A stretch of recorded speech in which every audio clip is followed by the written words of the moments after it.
ಜನವರಿ 7ಕ್ಕೆ ಕುರ್ಚಿ ಕ್ಲೈಮ್ಯಾಕ್ಸ್, ಜನವರಿ 9ಕ್ಕೆ ಹೊಸ ಸಿಎಂ. ಈ ರೀತಿಯ ಹಲವು ರೀತಿಯ ಬೆಳವಣಿಗೆಗಳನ್ನು, ಮಾತುಗಳನ್ನು ನೀವು ಕೇಳಿದ್ರಿ.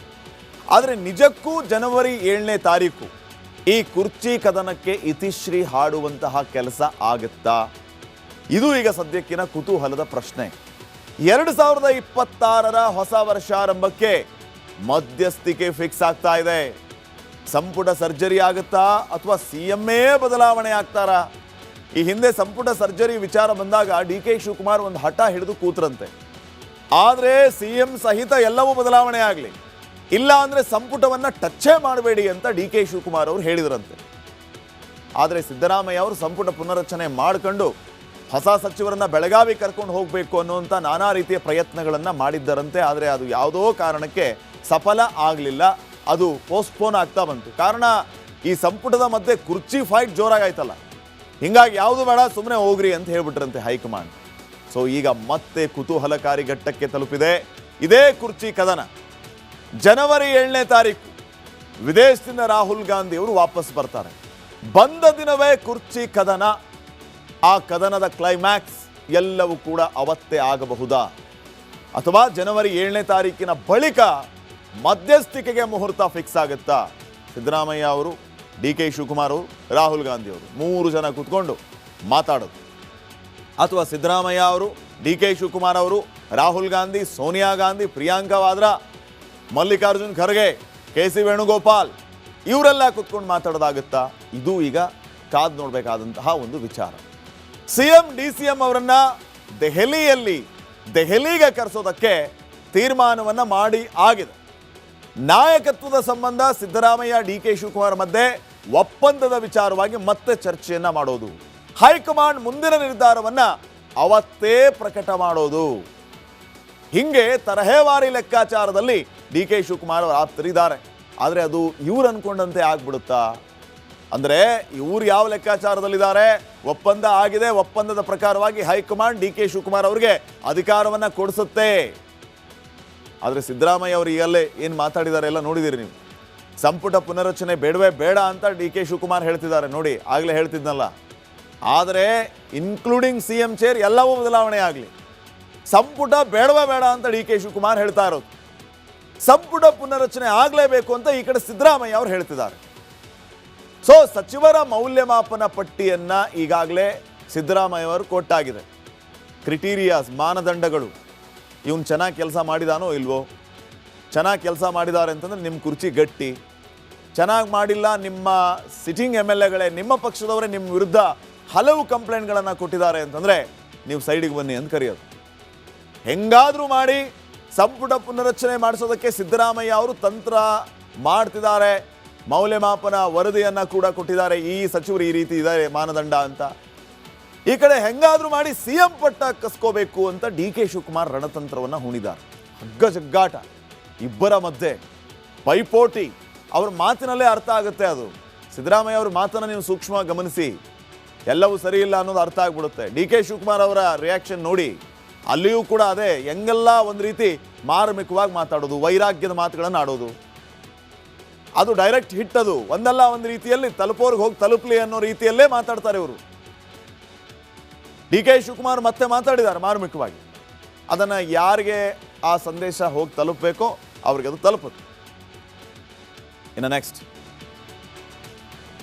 ಜನವರಿ 7ಕ್ಕೆ ಕುರ್ಚಿ ಕ್ಲೈಮ್ಯಾಕ್ಸ್, ಜನವರಿ 9ಕ್ಕೆ ಹೊಸ ಸಿಎಂ. ಈ ರೀತಿಯ ಹಲವು ರೀತಿಯ ಬೆಳವಣಿಗೆಗಳನ್ನು, ಮಾತುಗಳನ್ನು ನೀವು ಕೇಳಿದ್ರಿ. ಆದರೆ ನಿಜಕ್ಕೂ ಜನವರಿ 7ನೇ ತಾರೀಕು ಈ ಕುರ್ಚಿ ಕದನಕ್ಕೆ ಇತಿಶ್ರೀ ಹಾಡುವಂತಹ ಕೆಲಸ ಆಗುತ್ತಾ? ಇದು ಈಗ ಸದ್ಯಕ್ಕಿನ ಕುತೂಹಲದ ಪ್ರಶ್ನೆ. 2026ರ ಹೊಸ ವರ್ಷಾರಂಭಕ್ಕೆ ಮಧ್ಯಸ್ಥಿಕೆ ಫಿಕ್ಸ್ ಆಗ್ತಾ ಇದೆ. ಸಂಪುಟ ಸರ್ಜರಿ ಆಗುತ್ತಾ ಅಥವಾ ಸಿಎಂఏ ಬದಲಾವಣೆ ಆಗ್ತಾರಾ? ಈ ಹಿಂದೆ ಸಂಪುಟ ಸರ್ಜರಿ ವಿಚಾರ ಬಂದಾಗ DK ಶಿವಕುಮಾರ್ ಒಂದು ಹಠ ಹಿಡಿದು ಕೂತ್ರಂತೆ. ಆದರೆ CM ಸಹಿತ ಎಲ್ಲವೂ ಬದಲಾವಣೆ ಆಗಲಿ, ಇಲ್ಲ ಅಂದರೆ ಸಂಪುಟವನ್ನು ಟಚ್ಚೇ ಮಾಡಬೇಡಿ ಅಂತ DK ಶಿವಕುಮಾರ್ ಅವರು ಹೇಳಿದ್ರಂತೆ. ಆದರೆ ಸಿದ್ದರಾಮಯ್ಯ ಅವರು ಸಂಪುಟ ಪುನರಚನೆ ಮಾಡಿಕೊಂಡು ಹೊಸ ಸಚಿವರನ್ನ ಬೆಳಗಾವಿ ಕರ್ಕೊಂಡು ಹೋಗಬೇಕು ಅನ್ನುವಂಥ ನಾನಾ ರೀತಿಯ ಪ್ರಯತ್ನಗಳನ್ನು ಮಾಡಿದ್ದರಂತೆ. ಆದರೆ ಅದು ಯಾವುದೋ ಕಾರಣಕ್ಕೆ ಸಫಲ ಆಗಲಿಲ್ಲ, ಅದು ಪೋಸ್ಟ್ಪೋನ್ ಆಗ್ತಾ ಬಂತು. ಕಾರಣ ಈ ಸಂಪುಟದ ಮಧ್ಯೆ ಕುರ್ಚಿ ಫೈಟ್ ಜೋರಾಗಾಯ್ತಲ್ಲ, ಹಿಂಗಾಗಿ ಯಾವುದು ಬೇಡ ಸುಮ್ಮನೆ ಹೋಗ್ರಿ ಅಂತ ಹೇಳ್ಬಿಟ್ರಂತೆ ಹೈಕಮಾಂಡ್. ಸೊ ಈಗ ಮತ್ತೆ ಕುತೂಹಲಕಾರಿ ಘಟ್ಟಕ್ಕೆ ತಲುಪಿದೆ ಇದೇ ಕುರ್ಚಿ ಕದನ. ಜನವರಿ 7ನೇ ತಾರೀಕು ವಿದೇಶದಿಂದ ರಾಹುಲ್ ಗಾಂಧಿ ಅವರು ವಾಪಸ್ ಬರ್ತಾರೆ. ಬಂದ ದಿನವೇ ಕುರ್ಚಿ ಕದನ. ಆ ಕದನದ ಕ್ಲೈಮ್ಯಾಕ್ಸ್ ಎಲ್ಲವೂ ಕೂಡ ಅವತ್ತೇ ಆಗಬಹುದಾ, ಅಥವಾ ಜನವರಿ 7ನೇ ತಾರೀಕಿನ ಬಳಿಕ ಮಧ್ಯಸ್ಥಿಕೆಗೆ ಮುಹೂರ್ತ ಫಿಕ್ಸ್ ಆಗುತ್ತಾ? ಸಿದ್ದರಾಮಯ್ಯ ಅವರು, ಡಿ ಕೆ ಶಿವಕುಮಾರ್ ಅವರು, ರಾಹುಲ್ ಗಾಂಧಿ ಅವರು 3 ಜನ ಕೂತ್ಕೊಂಡು ಮಾತಾಡೋದು, ಅಥವಾ ಸಿದ್ದರಾಮಯ್ಯ ಅವರು, ಡಿ ಕೆ ಶಿವಕುಮಾರ್ ಅವರು, ರಾಹುಲ್ ಗಾಂಧಿ, ಸೋನಿಯಾ ಗಾಂಧಿ, ಪ್ರಿಯಾಂಕಾ ವಾದ್ರಾ, ಮಲ್ಲಿಕಾರ್ಜುನ್ ಖರ್ಗೆ, ಕೆ ಸಿ ವೇಣುಗೋಪಾಲ್ ಇವರೆಲ್ಲ ಕೂತ್ಕೊಂಡು ಮಾತಾಡೋದಾಗುತ್ತಾ?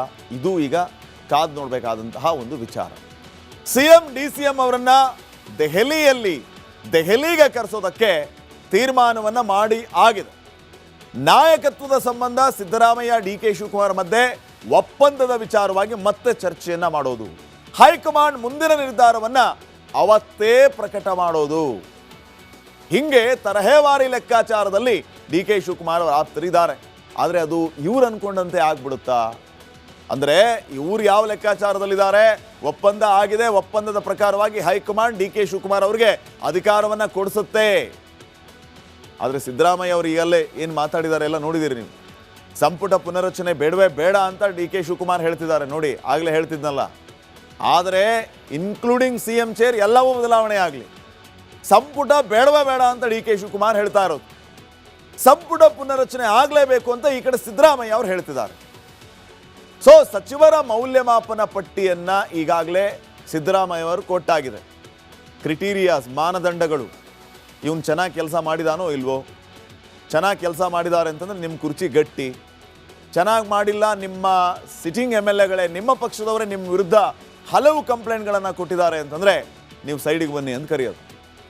ಹೆಂಗಾದರೂ ಮಾಡಿ ಸಂಪುಟ ಪುನರಚನೆ ಮಾಡಿಸೋದಕ್ಕೆ ಸಿದ್ದರಾಮಯ್ಯ ಅವರು ತಂತ್ರ ಮಾಡ್ತಿದ್ದಾರೆ. ಮೌಲ್ಯಮಾಪನ ವರದಿಯನ್ನು ಕೂಡ ಕೊಟ್ಟಿದ್ದಾರೆ, ಈ ಸಚಿವರು ಈ ರೀತಿ ಇದ್ದಾರೆ ಮಾನದಂಡ ಅಂತ. ಈ ಕಡೆ ಹೆಂಗಾದರೂ ಮಾಡಿ CM ಪಟ್ಟ ಕಸ್ಕೋಬೇಕು ಅಂತ ಡಿ ಕೆ ಶಿವಕುಮಾರ್ ರಣತಂತ್ರವನ್ನು ಹೂಣಿದ್ದಾರೆ. ಹಗ್ಗ ಜಗ್ಗಾಟ, ಇಬ್ಬರ ಮಧ್ಯೆ ಪೈಪೋಟಿ. ಅವ್ರ ಮಾತಿನಲ್ಲೇ ಅರ್ಥ ಆಗುತ್ತೆ ಅದು. ಸಿದ್ದರಾಮಯ್ಯ ಅವ್ರ ಮಾತನ್ನು ನೀವು ಸೂಕ್ಷ್ಮವಾಗಿ ಗಮನಿಸಿ, ಎಲ್ಲವೂ ಸರಿ ಇಲ್ಲ ಅನ್ನೋದು ಅರ್ಥ ಆಗ್ಬಿಡುತ್ತೆ. ಡಿ ಕೆ ಶಿವಕುಮಾರ್ ಅವರ ರಿಯಾಕ್ಷನ್ ನೋಡಿ, ಅಲ್ಲಿಯೂ ಕೂಡ ಅದೇ, ಹೆಂಗೆಲ್ಲ ಒಂದು ರೀತಿ ಮಾರ್ಮಿಕವಾಗಿ ಮಾತಾಡೋದು, ವೈರಾಗ್ಯದ ಮಾತುಗಳನ್ನು ಆಡೋದು. ಅದು ಡೈರೆಕ್ಟ್ ಹಿಟ್. ಅದು ಒಂದಲ್ಲ ಒಂದು ರೀತಿಯಲ್ಲಿ ತಲುಪೋರ್ಗೆ ಹೋಗಿ ತಲುಪಲಿ ಅನ್ನೋ ರೀತಿಯಲ್ಲೇ ಮಾತಾಡ್ತಾರೆ ಇವರು.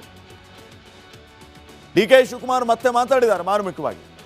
ಅದನ್ನು ಯಾರಿಗೆ ಆ ಸಂದೇಶ ಹೋಗಿ ತಲುಪಬೇಕೋ ಅವ್ರಿಗೆ ಅದು ತಲುಪುತ್ತೆ. ಇನ್ನು ನೆಕ್ಸ್ಟ್ ಜನವರಿ 7ಕ್ಕೆ ಕುರ್ಚಿ ಕ್ಲೈಮ್ಯಾಕ್ಸ್, ಜನವರಿ 9ಕ್ಕೆ ಹೊಸ CM. ಈ ರೀತಿಯ ಹಲವು ರೀತಿಯ ಬೆಳವಣಿಗೆಗಳನ್ನು, ಮಾತುಗಳನ್ನು ನೀವು ಕೇಳಿದ್ರಿ. ಆದರೆ ನಿಜಕ್ಕೂ ಜನವರಿ 7ನೇ ತಾರೀಕು ಈ ಕುರ್ಚಿ ಕದನಕ್ಕೆ ಇತಿಶ್ರೀ ಹಾಡುವಂತಹ ಕೆಲಸ ಆಗುತ್ತಾ? ಇದು ಈಗ ಸದ್ಯಕ್ಕಿನ ಕುತೂಹಲದ ಪ್ರಶ್ನೆ. 2026ರ ಹೊಸ ವರ್ಷಾರಂಭಕ್ಕೆ